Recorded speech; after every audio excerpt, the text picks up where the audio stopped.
Liwanag din na.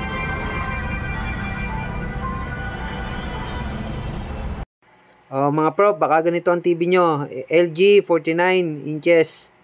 Smart TV na po ito. Ayan meron siyang power. Ayan, makikita nyo nagbi-blink. Pero, wala po siyang display. Ayan. Pero may sounds po yan. Ayan Ayan, kahit po tok-tok natin yung ating daliri. Ayan, mapapansin nyo. Hindi siya nagre-reflect yung parang, dapat po magkakaroon ng parang white na reflect yan Pagka ganyan po, wala sira po ang backlight niyan. At pakikita ko po sa inyo kung gaano karami ang backlight ng isang 49 inches na Smart TV na LG po. Ayan. Kalimitan po kasi sa mga ganito ay laging nasisira itong pinakang backlight niya. Basta may sounds ng picture ng mga ganitong brand.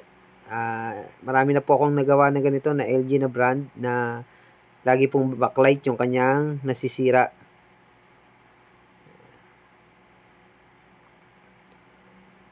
At ito po ay available naman yung ganitong backlight po.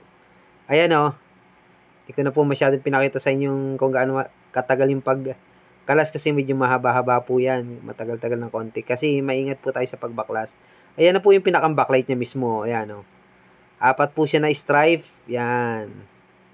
At yan po ay ito ginamitan nga natin ng backlight tester. At ni isa po halos yan ay ayaw umilaw yung bawat linya niya. Ayan sigurado po ay may pundi po dyan. Ayan. At pag po ganyan, talagang automatic, kailangan palitan po natin lahat. Kailangan po natin tanggalin lahat yan. Palitan natin. Kasi po, pag hindi natin pinalitan yan, babakjab lang po. Pinaka the best po, natanggalin natin lahat, tapos palitan ng bago. Available naman po tayo niya, mayroon tayong pampalit yan. Importante po dyan yung parehas kung ilang bulb po yung ating ikakabit niya. At ito po ay 3 volts. Pero yung iba po nito ay 6 volts. Nagkataon po ito ay 3 volts.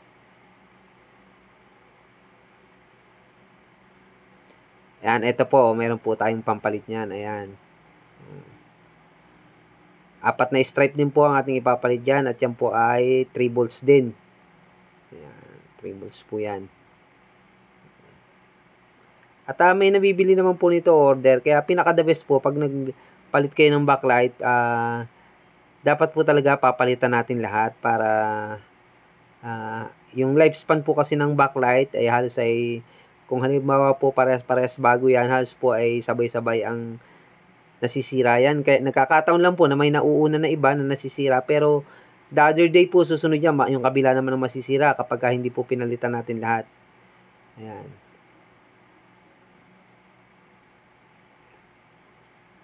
Kaya po binibilang natin kanina kung ilang valve kung ilang ilaw mayroon siya, dapat po ganun din karami ang ating ipapalit na backlight.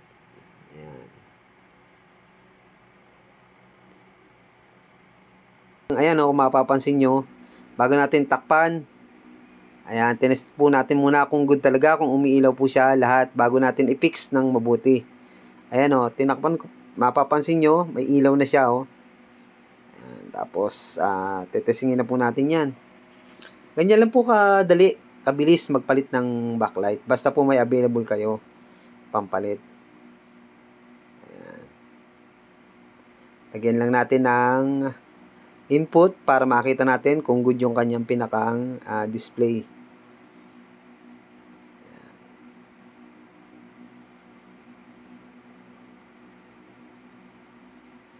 Ito po yung nangyayari rin sa mga ibang brand, hindi lang po sa mga LG. Ayan okay na po, makita nyo ang liwanag na At ang ganda na ng kanyang kulay. Okay na po. Kung may mga ganyan kayong problema, pwede nyong ipaayos sa akin. Ayan o kaya mag-comment lang po kayo kung may mga problema kayong ganito. Kahit anong brand po. Hindi lang po LG, mapa Samsung or other brand.